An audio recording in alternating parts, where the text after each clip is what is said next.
Hi everyone, Morgan here. So today I wanted to talk about homesteading skills that you should be trying right now, whether you have a homestead or not. So I think people get really wrapped up in their own head. They're like, oh, I can't do these homesteading skills because I don't have land. I don't have a homestead.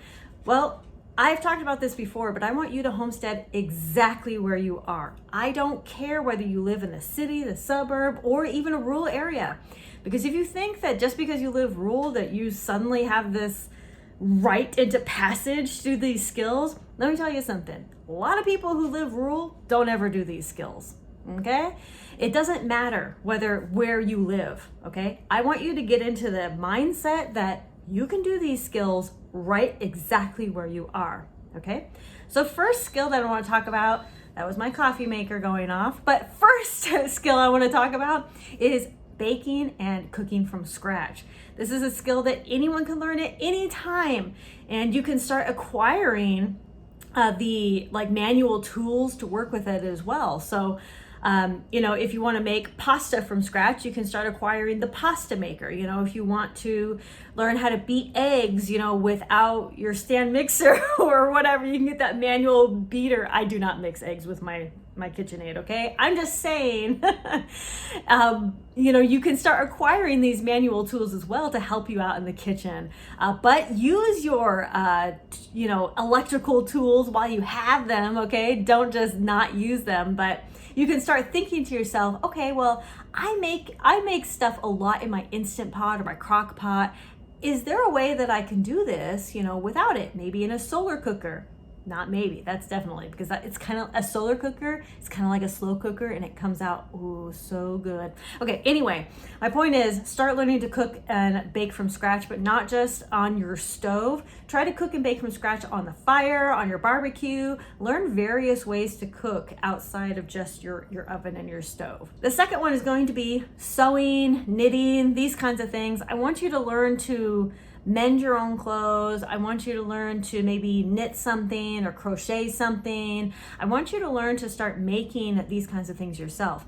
Look at your clothes and say, how could I make that? Look at shoes. Look at your shoes and say, you know what, if I needed a new pair of shoes, how could I make shoes, right?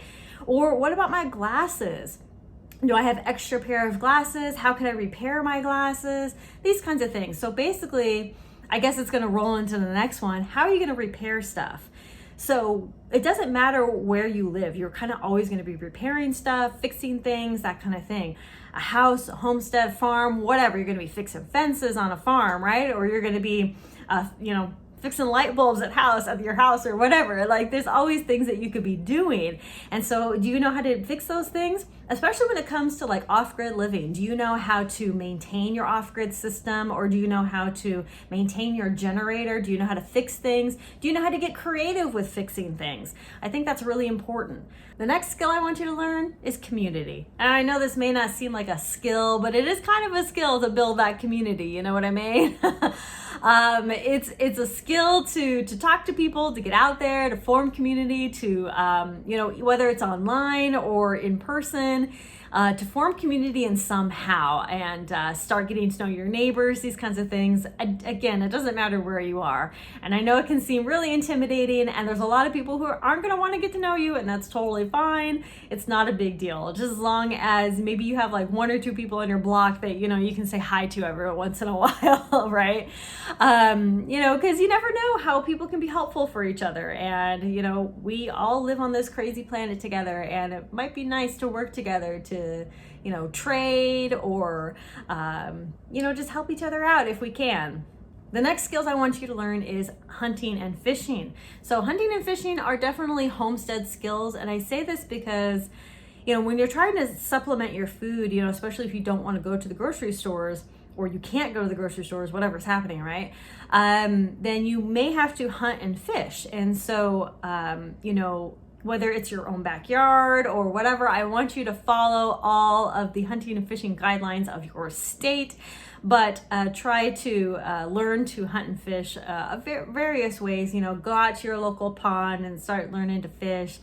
Go out, get your hunting license and go out and hunt and start learning this stuff. It is a pretty important skill to learn. The next one is going to be gardening. Of course, gardening. And you probably think I need a bunch of land. You don't. You don't need a bunch of land. I've said this over and over and over and over again. You don't need a lot of land. You just don't.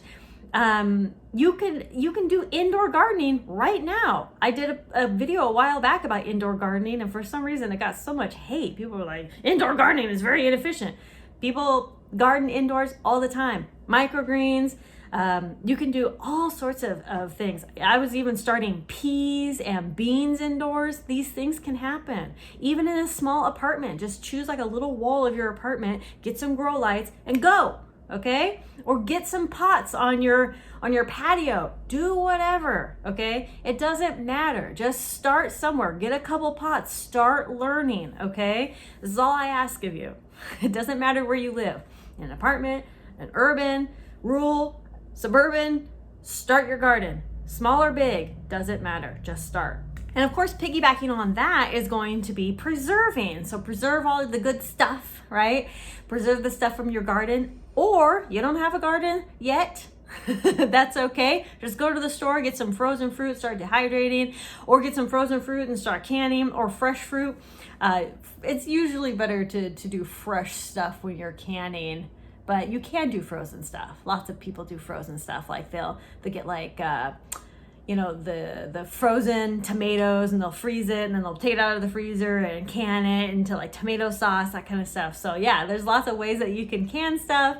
Can, dehydrate, pressure can and water bath can. Learn all these skills right now. These are going to be invaluable skills. And you may want to consider learning how to do it maybe over a barbecue or a fire, these kinds of things, so that maybe you could do it. You'll have an easier time water bath canning on a barbecue or a fire than you will pressure cooking.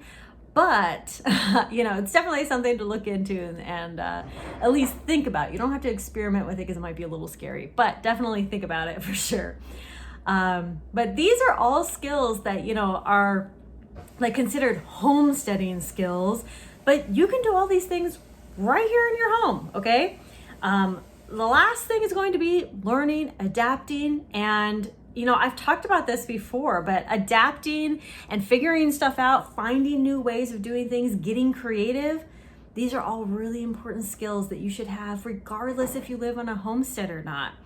And the thing about community as well is I also want you to, I'm kind of going back to community, but I didn't mention it, is I want you to look for those local farms and look for those local places that you can go and get the eggs that you don't have, right? You can't get chickens? Fine. Go find your local farm and get chickens, or your local neighbor, whoever, right? Go to your neighbor, your farm, or your local farm. And if you can't or just don't want to start your own garden, find a community garden. There are lots of community gardens. Just search your area, wherever you live, community garden, okay? And just search your area. And I guarantee you'll find something. I found like so many community gardens in my area. I had no idea they were even there until I searched. So go there, see if there's a plot that you can get, and just try that first. Maybe having that community where they hold workshops, or you can talk to other people there, might be a little more helpful for you.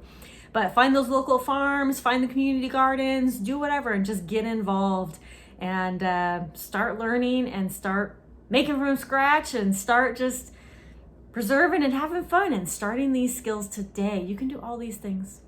I promise. I have faith in you.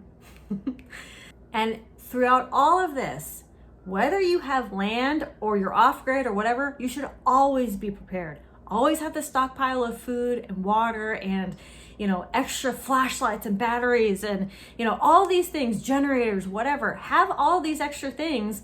Whether you live rural or not, you should always be prepared regardless. So you're always going to be continually learning skills and stockpiling all at the same time. It's a nice little ecosystem of preparedness and skills and learning and all this really good, jazzy, fun stuff. All right. Thank you all so much for watching Conquer Tomorrow by Preparing Today. I'll talk to y'all later. Bye.